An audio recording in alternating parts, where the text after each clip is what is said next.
Hello students, welcome to next class. So previous క్లాస్లో మనం functions గురించి ఇంట్రడక్షన్ చెప్పుకున్నాం. సో ఫంక్షన్ అంటే ఏ గ్రూప్ ఆఫ్ స్టేట్మెంట్స్ అని, ఫంక్షన్స్ కానీ లేకపోతే డూప్లికేట్ కోడ్ ఎక్కువ వస్తుంది. సో ఫంక్షన్స్ కానీ ఉంటే అడ్వాంటేజ్ ఏంటంటే డూప్లికేట్ కోడ్ని కంప్లీట్గా మనం రిమూవ్ చేయొచ్చు అని చెప్పేసి 2 టైప్స్ ఆఫ్ ఫంక్షన్స్ ఉన్నాయి. సో ప్రీ డిఫైన్డ్ ఫంక్షన్స్ అంటే ఆల్రెడీ డెన్నిస్ రిచ్ వాళ్ళు కనిపెట్టిన ఫంక్షన్స్.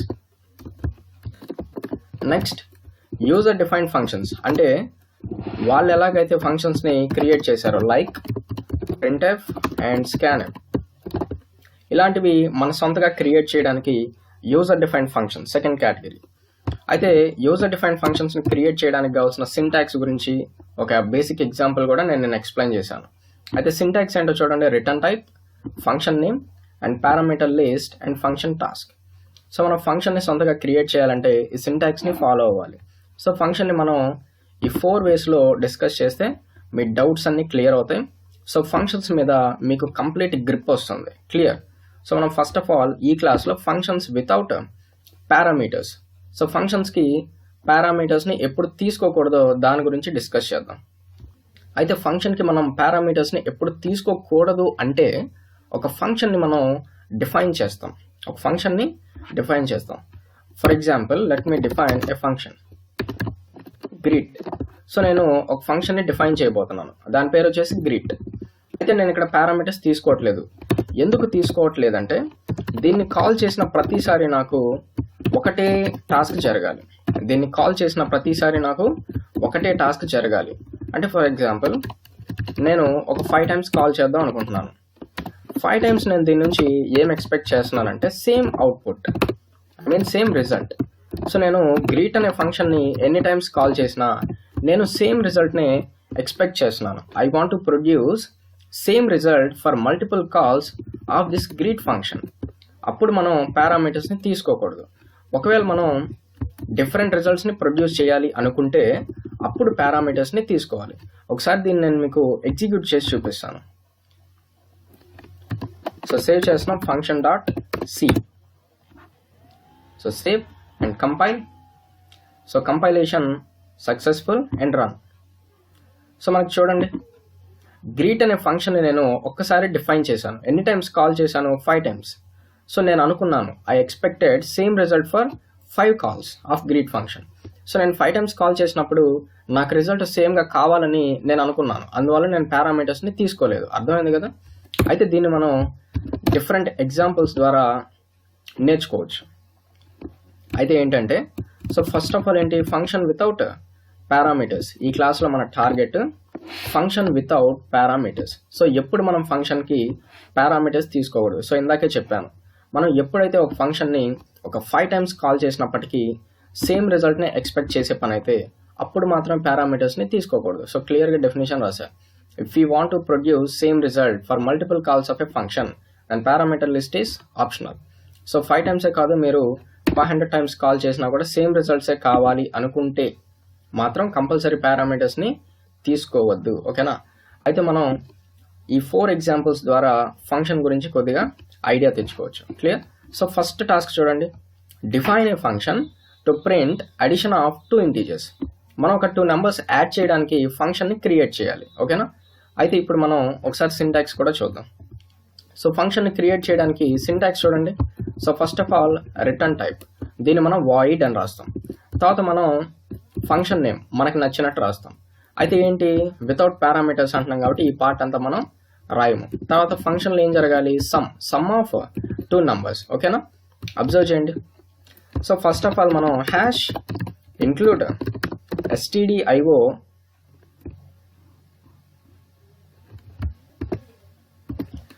.h. సో మనం దీన్ని ఎందుకని లింక్ చేస్తున్నాం ప్రతి ప్రోగ్రాంలో, printf అండ్ scanf ఈ 2 ప్రీడిఫైన్డ్ ఫంక్షన్స్ ఈ హెడర్ ఫైల్లో స్టోర్ అయి ఉన్నాయి కాబట్టి దీన్ని మనం లింక్ చేసి వాటిని యూజ్ చేయాలి. సో వాయిడ్ మెయిన్ ఇది మనం కంపల్సరీ రాయాలి. అయితే ఇప్పుడు మన ఓన్ ఫంక్షన్, మన సొంత ఫంక్షన్ని మనం డిఫైన్ చేయాలి. ఓకేనా? అయితే దాన్నే మనం ఏమంటాం అంటే ఫంక్షన్ డెఫినేషన్ అంటాం. ఓకేనా? కామెంట్ రాశాను, ఇది రాయకపోయినా ఏం కాదు, no problem. So return type is void. Function name వచ్చేసి ప్రింట్ సమ్ అని చెప్పేసి తీసుకున్నాను. అయితే నేను మీనింగ్ఫుల్గా ఉంటుందని చెప్పేసి ప్రింట్ సమ్ అని చెప్పేసి తీసుకున్న 2 వర్డ్స్ ఉన్నాయి కాబట్టి చూడడానికి నీట్గా ఉంటుందని అండర్ స్కోర్తో సపరేట్ చేశాను. మీకు కావాలంటే ఇలా కూడా రాసుకోవచ్చు, లుక్ ఉండదు, ఇలా రాసుకోవచ్చు, నో ప్రాబ్లం. సో నేనేం చేస్తానంటే అండర్ స్కోర్ ఇచ్చేసి 2 వర్డ్స్గా డివైడ్ చేశాను. అయితే దీంట్లో జరగాల్సిన యాక్టివిటీ, యాక్షన్ ఏంటి? 2 ఇంటీజర్స్ యాడ్ అయ్యి డిస్ప్లే అవ్వాలి. సో 2 ఇంటీజర్స్ అంటే 2 వేరియబుల్స్ తీసుకొని నంబర్స్ తీసుకున్నాం and print sum of it. Sum of %d plus %d assigns to %d /n. Next, number 1 comma number 2 comma number 1 plus number 2. అయితే ఇప్పుడు ఫంక్షన్ని define చేసాం, ఓకే, చాలా సంతోషం. ఫంక్షన్ని డిఫైన్ చేసినంత మాత్రాన దానికి సంబంధించిన టాస్క్ ఎగ్జిక్యూట్ కాదు. సో ఇక్కడ నేను హైలైట్ చేశాను కదా, దీన్నే మనం ఫంక్షన్ డెఫినేషన్ అని అంటాం. అంటే ఫంక్షన్కి సంబంధించిన బిజినెస్ లాజిక్ ఎక్కడ ఉంది? ఫంక్షన్కి సంబంధించిన బిజినెస్ లాజిక్ అంటే 2 నెంబర్స్ క్యాల్కులేట్ అయ్యి డిస్ప్లే అవ్వడమే బిజినెస్ లాజిక్. క్లియర్? అయితే ఫంక్షన్ని డిఫైన్ చేసినంత మాత్రాన ఎగ్జిక్యూట్ కాదు. చూడండి, ఫంక్షన్ రాసేసాం, ఓకే, చాలా హ్యాపీ. ఎగ్జిక్యూట్ అయిందా? అబ్జర్వ్ చేయండి, ఎగ్జిక్యూట్ అవుతుందేమో. ఎగ్జిక్యూట్ కాలేదు. ఎందుకు కాలేదంటే ఒక ఫంక్షన్ ఎగ్జిక్యూట్ అవ్వాలంటే కంపల్సరీ దాన్ని ఎక్కడో దగ్గర కాల్ చేయాలి. సో కాల్ చేయడం ఎలాగంటే ఆ నేమ్ రాయాలి మనం ఈ విధంగా. సో ఈ విధంగా రాస్తే దాన్నే మనం ఫంక్షన్ కాల్ అని అంటాం. ఓకేనా? సో ఇప్పుడు చూడండి, 1 టైం ఎగ్జిక్యూట్ అవుతుంది. సో మనకి 1 టైం ఎగ్జిక్యూట్ అయింది. Some of 10 + 20 assigns to 30. అదే మనం కాపీ చేసి ఇంకొకసారి పేస్ట్ చేద్దాం. 2, 3 and 4 and 5. సో 5 టైమ్స్ నేను కాల్ చేశా. ఫస్ట్ టైం కాల్ చేసినప్పుడు ఈ బిజినెస్ లాజిక్ అంతా 1 టైం ఎగ్జిక్యూట్ అవుతుంది. సెకండ్ టైం కాల్ చేసినప్పుడు కూడా ఈ బిజినెస్ లాజిక్ అంతా ఇంకోసారి ఎగ్జిక్యూట్ అవుతుంది. సెకండ్ టైం కాల్ చేసినప్పుడు కూడా ఈ బిజినెస్ లాజిక్ ఇంకోసారి ఎగ్జిక్యూట్ అవుతుంది. అలా ఫంక్షన్ని మనం ఎప్పుడెప్పుడు కాల్ చేస్తామో ఈ బిజినెస్ లాజిక్ అప్పుడప్పుడు ఎగ్జిక్యూట్ అవుతుంది. సో మనకి 5 టైమ్స్ ఇదే రిపీట్ అయితే అవుట్పుట్స్ ఏమొస్తాయి చూడండి. సేమ్ వస్తాయి, డిఫరెంట్ వస్తాయా? సేమ్ వస్తాయి. సో ఈ విధంగా కానీ మీరు ఎక్స్పెక్ట్ చేసే పని అయితే, అంటే ఒక ఫంక్షన్ని డిఫైన్ చేసిన తర్వాత నేను ఎన్ని టైమ్స్ కాల్ చేసినా నాకు సేమ్ రిజల్టే కావాలి, మారకూడదు అన్నప్పుడు పారామీటర్స్ని మీరు తీసుకోవద్దు. ఇది ఫస్ట్ ఎగ్జాంపుల్. సో మీకు అర్థమైంది అనుకుంటున్నాను. నెక్స్ట్ ఎగ్జాంపుల్ చూద్దాం. సో నెక్స్ట్ ఎగ్జాంపుల్ ఏంటి చూడండి. Define a function to print total and average of 3 numbers. ఇందాక మనం 2 నెంబర్స్ సమ్ చేసాం, కానీ ఇప్పుడు ఏంటి 3 నెంబర్స్ అంటే నెంబర్ 3 వస్తుంది. టోటల్ డిస్ప్లే చేయాలి ప్లస్ యావరేజ్ కూడా డిస్ప్లే చేయాలి. ఓకేనా? సో ఒకవేళ మీకు అర్థమై ఉంటే నా కోడ్ చెప్పండి. #include stdio.h. సో ఎందుకు రాస్తున్నాం ఇది? printf, scanf యూజ్ చేసే ముందుగా లింక్ చేస్తాం. మెయిన్ ఫంక్షన్ లేదా మనం సి ప్రోగ్రామ్ కంపైలేషన్ రన్ చేయలేము. ఇప్పుడు మనం టోటల్ యావరేజ్ డిస్ప్లే చేయడానికి యూజర్ డిఫైన్డ్ ఫంక్షన్ని క్రియేట్ చేయాలి. సో నేను print _result అని చెప్పేసి ఇచ్చాను. ఓకేనా? సో యూజర్ డిఫైన్డ్ ఫంక్షన్ని తీసుకున్నాం. నెక్స్ట్ మనం 3 ఇంటీజర్స్ కదా. సో నేను సింపుల్గా మీనింగ్ఫుల్గా Java assigns to 100 and int python assigns to 100 int swift assigns to 100. So మన దగ్గర 3 నెంబర్స్ రెడీగా ఉన్నాయి. టోటల్ చేయాలి, యావరేజ్ చేయాలి. సో టోటల్ కోసంగా నేను టోటల్ _marks ఒక వేరియబుల్ తీసుకున్నాను. మూడింటిని ప్లస్ చేయాలి. పైథాన్ ప్లస్ స్విఫ్ట్, అంతే కదా టోటల్ అంటే. నెక్స్ట్ యావరేజ్ క్యాలిక్యులేట్ చేయాలి. ఫ్లోట్ యావరేజ్ assigns to ఎలా చేయాలి చెప్పండి? టోటల్ మార్క్స్ డివైడెడ్ బై 3, అంతే కదా నంబర్ ఆఫ్ సబ్జెక్ట్స్. అయితే ఇది ఇంటీజర్, ఇది కూడా integer. Integer by integer result కూడా ఇంటీజరే వస్తుంది. కానీ మనకు కావాల్సింది ఏంటి? Float. So either one. So left side ఉందైనా లేదా రైట్ సైడ్ ఉందన్నా ఒకటి ఫ్లోట్ అయి ఉండాలి. సో నేను రైట్ సైడ్ ఉందాన్ని ఫ్లోట్గా ఇస్తున్నాను. సో ఇప్పుడు మనకి రిజల్ట్ ఇంటీజర్ కాదు, ఫ్లోట్ ప్రొడ్యూస్ అయ్యి లెఫ్ట్ సైడ్ అండ్ యావరేజ్లో క్యాల్కులేట్ అయ్యి స్టోర్ అయిపోతుంది. క్లియర్ కదా? ఇప్పుడు డిస్ప్లే చేద్దాం. printf total marks %d/n.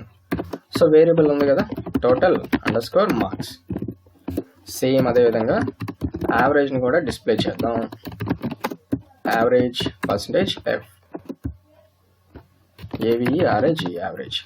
So ఇక్కడ ఒక 2 లైన్స్ గ్యాప్ ఇద్దాం. ఓకేనా? అయితే నేను ఫంక్షన్ని డిఫైన్ చేశాను. సో దీన్నే మనం మొత్తాన్ని ఏమంటాం? Function definition. అయితే ఇన్సైడ్ రాసాం కదా, దీని అంతా ఏమంటాం, బిజినెస్ లాజిక్ అంటాం. సో యాక్చువల్ టాస్క్ లేదా బిజినెస్ లాజిక్. సో ఇదంతా ఎప్పుడు ఎగ్జిక్యూట్ అవుతుంది, ఆ ఫంక్షన్ని మనం కాల్ చేసినప్పుడు ఎగ్జిక్యూట్ అవుతుంది. సో ఫంక్షన్ని కాల్ చేసామో చేయలేదు, మెయిన్లో చేయలేదు. సో వన్ టైం కాల్ చేసాం. ఎనీ టైమ్స్ ఎగ్జిక్యూట్ అవుతుంది బిజినెస్ లాజిక్ అంతా, ఓన్లీ వన్ టైమే ఎగ్జిక్యూట్ అవుతుంది. క్లియర్. సో ఒకసారి కంపైల్ చేద్దాం అండ్ రన్. సో మనకి అబ్జర్వ్ చేయండి, వన్ టైం కాల్ చేసాం కాబట్టి వన్ టైం అది ఎగ్జిక్యూట్ అయి తీరాలి. అయిందా? అయింది. Yes, very good. సో మనం ఇప్పుడు వాల్యూస్ని చేంజ్ చేద్దాం. 99, 98, 96, ఎనీథింగ్ మీ ఇష్టం. Compilation, execution. చూడండి మనకి సంథింగ్ వచ్చింది. ఒకవేళ యావరేజ్ పాయింట్ తర్వాత 6 వాల్యూస్ కంపల్సరీ వస్తాయి. ఒకవేళ నాకు 2 కావాలంటే మనం ఇక్కడ ఏం చేయొచ్చు అంటే మిడిల్లో పర్సంటేజ్కి బిట్వీన్ 6.2 ఆర్ నార్మలీ .2 ఎలాగైనా రాయొచ్చు. ఓకేనా? అబ్జర్వ్ చేయండి, వచ్చాయా ఈ విధంగా. అయితే ఈ ఫంక్షన్ని మనం ఒక 5 టైమ్స్ కాల్ చేద్దాం. సో వన్ టైం కాల్ చేసాం కదా, copy, second time, third time, fourth time and fifth time. అయితే మనం స్టార్టింగ్ నుంచి ఏం చెప్పుకుంటున్నాం, ఫంక్షన్కి పారామీటర్స్ ఎప్పుడు తీసుకోకూడదు అనే దాని గురించి చెప్పుకుంటున్నాం. సో ఎప్పుడు తీసుకోకూడదు, మనం ఒక ఫంక్షన్ని డిఫైన్ చేసిన తర్వాత, అంటే ఇదే కదా ఫంక్షన్ డిఫైన్ చేసిన తర్వాత అంటే, డిఫైన్ చేసిన తర్వాత దాన్ని మనం 5 టైమ్స్ కాల్ చేసినప్పుడు సేమ్ రిజల్ట్సే రావాలి అంటే మాత్రం కంపల్సరీ పారామీటర్స్ని తీసుకోకూడదు. తీసుకున్నామా పారామీటర్స్ని? తీసుకోలేదు. ఎందుకు తీసుకోలేదు? 100 టైమ్స్ కాల్ చేసిన సేమ్ రిజల్ట్ని మనం ఎక్స్పెక్ట్ చేస్తున్నాము కనుక పారామీటర్స్ని తీసుకోలేదు. క్లియరా? సో చూడండి, 5 టైమ్స్ కాల్ చేసాం కాబట్టి 5 రిజల్ట్స్ సేమ్గా వస్తాయి. చూడండి, ఎక్కడన్నా ఒక్క డిజిట్ అయినా మారిందో చూడండి, లెటర్, డిజిట్ మొత్తం same. So first time call చేసినప్పుడు, second time, third and 4 and 5. So 5 times call చేసినా మనకి రిజల్ట్ మారలేదు. అయితే నెక్స్ట్ ఇంకొకటి చూడండి. So define a function to print square of a number. So నాకు హెల్ప్ చేయగలుగుతారా? Hash include stdio.h. సో ఎందుకు రాస్తున్నాం దీన్ని? ప్రింట్, స్కాన్ దాంట్లో ఉన్నాయి, అవి యూజ్ చేసే ముందు మనం దాన్ని లింక్ చేయాలి.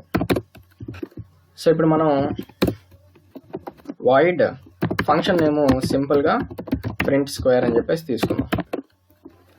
సో స్క్వేర్ అంటే సింగిల్ నంబర్ సరిపోతుంది కాబట్టి ఇలా తీసుకుంటున్నాను. So print square of %t is %t /n number comma number into number. అయితే మనం ఫంక్షన్ని డిఫైన్ చేసాం. ఫంక్షన్ని డిఫైన్ చేసినంత మాత్రాన ఎగ్జిక్యూషన్ జరుగుతుందా? జరగదు. సో ఇందాక కూడా చెప్పుకుంటున్నాం, రిపీట్ చేస్తున్నాం ఎందుకంటే మర్చిపోతారని. చూడండి, జరగలేదు. అయితే మనం ఎప్పుడు ఎగ్జిక్యూషన్ జరుగుతుంది? ఫంక్షన్ని కాల్ చేసినప్పుడు. సో కాల్ అంటే ఎలా చేయాలి? ఫంక్షన్ నేమ్ యాస్టీస్గా మనం రాయాలి. రాసామా? సెమీకోలన్. సో ఎన్ని టైమ్స్ కాల్ చేసాము? 1 టైం. అంటే మనం ఈ బిజినెస్ లాజిక్ అంటాం కదా, దీన్ని ఎన్ని టైమ్స్ ఎగ్జిక్యూట్ అవుతుంది business logic? Only single time. Clear? So function define చేసినంత మాత్రాన ఫంక్షన్ ఎగ్జిక్యూట్ కాదు, కాల్ చేస్తేనే ఎగ్జిక్యూట్ అవుతుంది. సో కాల్ చేసినప్పుడు దానికి సంబంధించిన బిజినెస్ లాజిక్ 1 టైం ఎగ్జిక్యూట్ అవుతుంది. ఇప్పుడు కంపైల్ చేసి ఎగ్జిక్యూట్ చేద్దాం. చూడండి, స్క్వేర్ ఆఫ్ 9 ఈజ్ 81. అయితే ఇక్కడ 1 టైం కాల్ చేసాం కాబట్టి బిజినెస్ లాజిక్ అంతా 1 టైం ఎగ్జిక్యూట్ అయింది. ఇప్పుడు నేను second time, third time, fourth time, fifth time. So ఫంక్షన్కి పారామీటర్స్ తీసుకోలేదు కాబట్టి రిజల్ట్స్ ఎలా వస్తాయి? మొత్తం 9 ఈజ్ 81 అని చెప్పే వస్తాయి. అర్థమవుతుంది కదా? సో ఎందుకు వస్తుంది ఇలా? పారామీటర్స్ని తీసుకోలేదు కాబట్టి. సో మన టార్గెట్ కూడా అదే కదా, ఫంక్షన్కి పారామీటర్స్ ఎప్పుడు తీసుకోకూడదు. ఫంక్షన్కి పారామీటర్స్ ఎప్పుడు తీసుకోకూడదు? ఫంక్షన్ని డిఫైన్ చేసిన తర్వాత మనం దాన్ని ఎన్నిసార్లు కాల్ చేసినప్పటికీ సేమ్ రిజల్ట్సే కావాలి అంటే అప్పుడు మనం పారామీటర్స్ని తీసుకోకూడదు. Clear?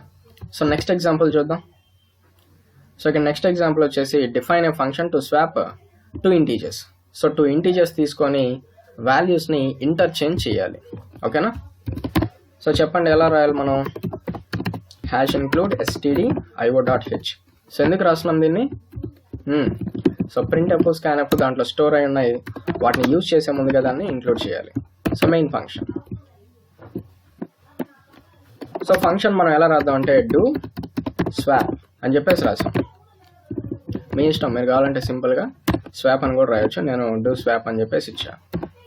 So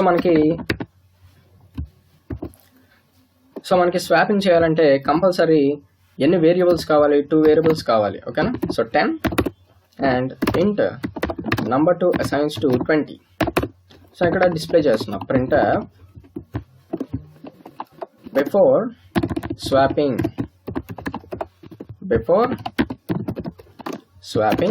%d %d /n number 1 comma number 2, then copy and paste. So after swapping, so first of all swapping అంటే ఐడియా ఉందా? స్వాపింగ్ అంటే స్వాపింగ్ అంటే చాలా సింపుల్. ప్రజెంట్ నంబర్ 1లో వాల్యూ 10 ఉంది, నంబర్ 2లో 20 ఉంది. స్వాపింగ్ అని చేస్తే నంబర్ 1లోకి 20 అసైన్ అవ్వాలి, నంబర్ 2లోకి 10 అసైన్ అవ్వాలి. ఓకేనా? ఇది మన టార్గెట్. సో మెయిన్ ఫంక్షన్లో మనం దాన్ని కాల్ చేద్దాం ఫంక్షన్ని. లేదంటే బిజినెస్ లాజిక్ ఎగ్జిక్యూట్ అవుతుందా? అవ్వదు. సో నేను ఒక్కసారి కాల్ చేశాను కాబట్టి 1 టైం అది ఎగ్జిక్యూట్ అవ్వాలి. అయితే ఇక్కడ అవుట్పుట్ అబ్జర్వ్ చేయండి. స్వాపింగ్ అనేది మనకి జరిగిందా జరగలేదా? చూడండి, స్వాపింగ్ ఆఫ్టర్ స్వాపింగ్ అంటే 20-10 వచ్చి ఉండాలి, కానీ 10-20 వచ్చాయి, అంటే స్వాపింగ్ జరగలేదన్నమాట. సో స్వాపింగ్ జరగాలంటే మనం లాజిక్ రాయాలి. మనకి ఇంకొక వేరియబుల్ హెల్ప్ కావాలి. ఎందుకో మీకు ఇప్పుడు అర్థమవుతుంది.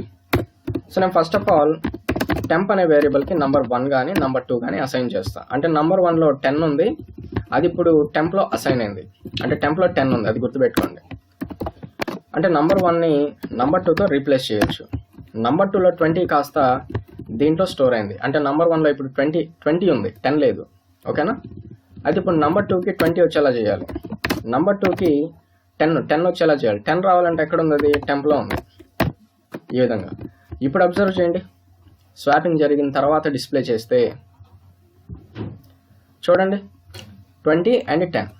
అయితే ఇప్పుడు పారామీటర్స్ తీసుకోలేదు కనుక మనం దీన్ని 5 టైమ్స్ కాల్ చేస్తే అవుట్పుట్స్ ఎలా వస్తాయి?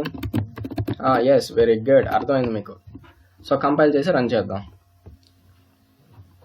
సేమ్గానే వస్తాయి. అర్థమైందా? 10 20 20 10 10 20 20 10 10 20 20 10. సో విధంగా మనకి 5 టైమ్స్ సేమ్ రిజల్ట్స్ వచ్చాయి. సో ఈ క్లాస్ మీకు అర్థమైందా? సో ఫంక్షన్స్కి మనం పారామీటర్స్ ఎప్పుడు తీసుకోకూడదు అంటే ఒక ఫంక్షన్ని డిఫైన్ చేసిన తర్వాత దాన్ని మనం ఎన్ని టైమ్స్ కాల్ చేసినప్పటికీ సేమ్ రిజల్ట్సే ఎక్స్పెక్ట్ చేసే పని అయితే, అంటే సేమ్ రిజల్ట్సే రావాలి. ఎన్ని టైమ్స్ ఆ ఫంక్షన్ని కాల్ చేసినా సేమ్ రిజల్ట్సే రావాలి, మారకూడదు. అటువంటి టైంలో మనం ఫంక్షన్కి పారామీటర్స్ని తీసుకోకూడదు. ఓకేనా? అయితే ఫంక్షన్కి మరి పారామీటర్స్ని ఎప్పుడు తీసుకోవాలంటే ఫంక్షన్ని డిఫైన్ చేసిన తర్వాత మనం దాన్ని ఒక 5 టైమ్స్ కానీ కాల్ చేస్తే రిజల్ట్స్ 5 డిఫరెంట్గా రావాలి. ప్రీవియస్ ఏంటి? 5 రిజల్ట్స్ సేమ్గా వచ్చాయి, అంటే పారామీటర్స్ తీసుకోలేదు కాబట్టి. 5 రిజల్ట్స్ మనకి డిఫరెంట్గా కావాలంటే ఫంక్షన్కి పారామీటర్స్ని తీసుకోవాలి. సో నెక్స్ట్ క్లాస్లో దీని గురించి మనం సేమ్ ఎగ్జాంపుల్స్ని పారామీటర్స్ తీసుకుంటే డిఫరెంట్గా ఎలా ప్రొడ్యూస్ అవుతాయో చూద్దాం. ఓకేనా? ఈ క్లాస్ అర్థమైంది కదా? సో నెక్స్ట్ క్లాసు మిస్ అవ్వకండి. Thank you so much.